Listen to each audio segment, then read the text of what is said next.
In 2025, the SUV market is overflowing with sleek designs, high-tech features, and bold promises. But not every shiny new model is worth your hard-earned cash. Some bring along reliability red flags, weak performance, or questionable long-term value. In this video, we're counting down 10 brand new SUVs you should avoid buying in 2025, starting with number 10. Chevy gave the Equinox a full redesign for 2025, but unfortunately, it still lags behind the competition in key areas. While the new look is cleaner and more modern, what's under the hood tells a different story. The base engine is still a 1.5-liter turbocharged four-cylinder that's been widely criticized for its sluggish acceleration and underwhelming fuel economy. It struggles to keep up with rivals like the Honda CR-V or Mazda CX-5, especially when the cabin is fully loaded. Inside, things don't get much better.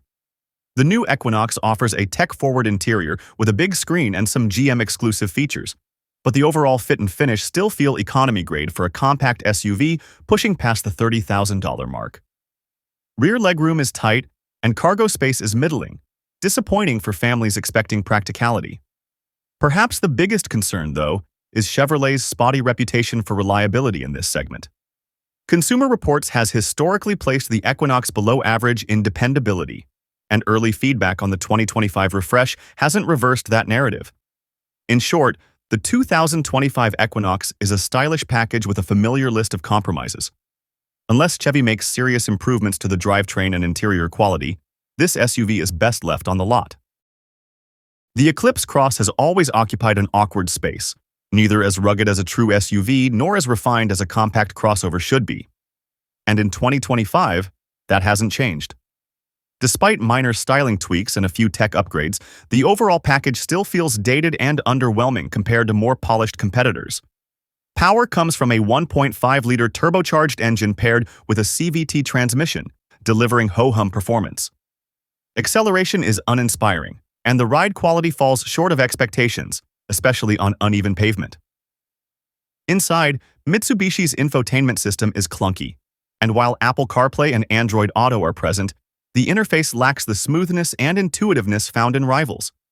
What really hurts the Eclipse Cross is its poor resale value and limited brand support in North America. Dealership networks are thin, parts availability can be a headache, and industry experts continue to question Mitsubishi's long-term viability in the US market. It's not the worst SUV you can buy, but for nearly the same money you can get a Kia Seltos or Toyota Corolla Cross with more features, better quality, and stronger resale prospects. Unless you're chasing deep discounts, the Eclipse Cross is a risky bet in 2025.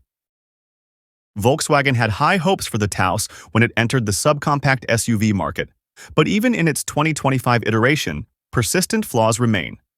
The 1.5-liter turbocharged engine might seem efficient on paper, but many owners have reported reliability concerns, particularly with oil consumption and turbo lag. The available DSG dual-clutch transmission adds another layer of complexity, and jerky, inconsistent behavior at low speeds. The interior does feel upscale for its class, with crisp digital displays and decent material quality. But behind that, polish lies questionable dependability. According to previous J.D. Power and Consumer Reports data, the Taos ranked below average in predicted reliability, and early reviews of the 2025 model suggest the pattern might continue. Rear seat and cargo space are decent, but value-wise, the Taos falls short. Volkswagen's warranty isn't as competitive as Korean rivals, and with base prices edging toward $30,000, buyers should expect more. Unless you're loyal to the VW badge or crave European styling, the 2025 Taos is an SUV to skip. Better balanced alternatives like the Honda HR-V or Subaru Crosstrek offer superior reliability and ownership peace of mind. Once positioned as a quirky, urban-friendly SUV with off-road flair, the Jeep Renegade has now overstayed its welcome. The 2025 model is essentially unchanged, and that's the problem. It still rides on an aging platform with a cramped interior, clunky handling, and a 1.3-liter turbo engine that feels strained and buzzy at highway speeds. Fuel economy is mediocre despite its small size, and Jeep's 9-speed automatic transmission has long been a source of driver frustration, plagued by slow shifts and jerky transitions. Combine that with a tight rear seat and one of the smallest cargo areas in the segment, and the Renegade's practicality is seriously compromised. Reliability is another major concern. According to data from Consumer Reports and RepairPal, the Renegade consistently ranks near the bottom of its class. Add in rising MSRP and modest resale value, and it's tough to justify this Jeep in today's competitive subcompact SUV market. If you're shopping for a small SUV in 2025, there are far better options, whether it's the Toyota Corolla Cross, Mazda CX-30, or even the Hyundai Kona. The Renegade simply doesn't deliver enough to earn a spot on your shopping list. The 2025 GMC Terrain continues to struggle with the same issues that have haunted previous models, namely, an underpowered engine, underwhelming interior quality, and questionable value. Powered by a 1.5-liter turbocharged four-cylinder, the Terrain delivers lackluster performance and below-average fuel economy for a compact SUV. It's sluggish during highway merges and unresponsive when passing, an issue that's been noted by both Edmunds and Car and Driver. Despite GMC branding itself as a more premium alternative to Chevrolet, the interior doesn't reflect it.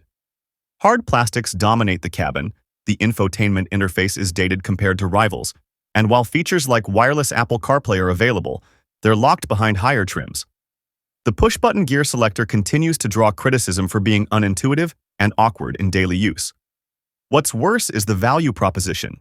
With prices pushing into the mid-$30,000 range, the Terrain is hard to recommend when competitors like the Honda CR-V, Mazda CX-50, or Subaru Forester offer more space, better drivability, and stronger reliability. Add in GM's mixed reliability history in this segment, and the 2025 Terrain becomes a gamble, not a smart buy. On paper, the 2025 Nissan Rogue looks competitive. It offers a spacious cabin, decent tech, and bold styling. But the real trouble lies under the hood. Nissan continues to equip the Rogue with its controversial 1.5-liter VC turbo engine, a variable compression turbocharged three-cylinder that's innovative but highly complex and, more importantly, still unproven in terms of long-term reliability. Many owners of earlier models have reported issues ranging from stalling to inconsistent power delivery and excessive oil consumption.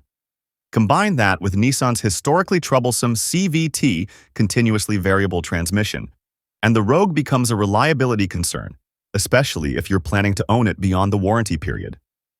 The interior is comfortable and offers good infotainment, but rivals now match or exceed it in every way, particularly in build quality and resale value. The Rogue also falls short when it comes to driving engagement, with numb steering and noticeable turbo lag.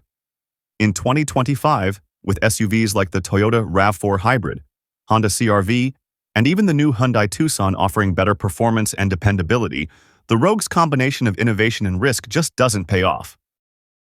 Despite a recent refresh, the 2025 Ford Escape still doesn't hit the mark in the ultra-competitive compact SUV segment. While the exterior styling has been sharpened and the infotainment system upgraded, core problems persist. The base 1.5-liter turbo engine remains underpowered, and the hybrid variant, while more fuel-efficient, has a rough powertrain calibration that can feel jerky in stop-and-go traffic. Ford has also struggled with quality control issues on previous Escapes, including problems with electronics, transmission quirks, and interior trim durability. According to recent reports from Consumer Reports and RepairPal, the Escape ranks below average for reliability, a red flag for a daily family vehicle. Additionally, the Escape's pricing doesn't help its case. Once you spec out essential features like adaptive cruise control or AWD, the price can easily jump past $35,000. At that point, many competitors offer more refinement, better ride quality, and superior brand reputation. If you're set on a Ford, the Bronco Sport might be a better choice, but for most shoppers, skipping the Escape and exploring more reliable alternatives like the Subaru Forester or Mazda CX-50 is the safer bet. The Alfa Romeo Tonale might turn heads with its Italian design, but beneath the surface lies a host of concerns. The plug-in hybrid system, while promising efficiency, is plagued by inconsistent power delivery and rough transitions between electric and gas modes. Despite its sporty appearance, the Tonale doesn't deliver the responsive driving experience you'd expect at its $45,000 plus price point. Interior materials look upscale in photos, but real-world impressions tell a different story. Cheap plastics, rattles, and a laggy infotainment system all chip away at the premium image. More critically, Alfa Romeo has one of the lowest reliability scores in the industry. Past models have shown chronic issues with electronics, drivetrain faults, and expensive out-of-warranty repairs. Leasing might offer some peace of mind, but for long-term ownership, the Tonale is a gamble.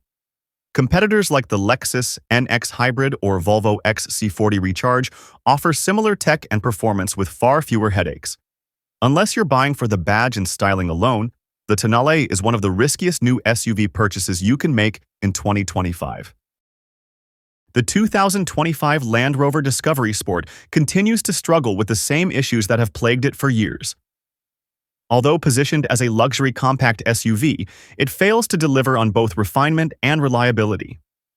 The turbocharged four-cylinder engine feels sluggish, and the transmission lacks smoothness, especially in stop-and-go traffic. Despite an updated infotainment system and minor cosmetic improvements, the Discovery Sport is still notorious for problems with electronics, drivetrain glitches, and interior build quality. According to Consumer Reports and J.D. Power, the model consistently ranks below average in predicted reliability. Repair costs are also high, and warranty coverage isn't enough to shield owners from out-of-pocket headaches after a few years. Resale value remains weak, and owner satisfaction surveys show that many regret the purchase after the honeymoon period ends. While the badge may carry prestige, the driving and ownership experience often doesn't live up to the image. With so many better options in the luxury SUV space, like the Acura RDX or Genesis GV70, the Discovery Sport is simply too risky for most buyers. Topping the list is the 2025 Jeep Grand Cherokee, a once reliable nameplate now marred by troubling reliability trends. The base 3.6-liter V6 is aging and has shown recurring issues, including oil consumption and cooling system faults. More concerning is the 4xe plug-in hybrid model, which blends complexity with spotty software that has caused numerous owner complaints, ranging from random shutdowns to charging system failures. While the Grand Cherokee still offers strong off-road capabilities and a comfortable ride, those perks are overshadowed by its mechanical risks. The interior looks upscale, but quality control remains inconsistent. Owners have reported electrical gremlins, infotainment bugs, and fit and finish issues, even on higher trims that can cost over $60,000. Jeep's reliability ratings remain below average, and the Grand Cherokee is no exception. With rising repair costs and depreciation, it's a high-risk purchase in a segment filled with better-built rivals. If you value peace of mind, consider alternatives like the Toyota Grand Highlander or Honda Passport. In 2025, the Grand Cherokee simply doesn't deliver the dependability buyers need. Not every SUV with a shiny badge and modern tech is worth your investment, especially in 2025, when long-term reliability, efficiency, and value matter more than ever. Before you sign the paperwork, do your research, check ownership data, and look past the marketing hype. If you found this list helpful, make sure to like, subscribe, and let us know in the comments. Which SUV do you think should have made the list? Until next time, drive smart and shop smarter.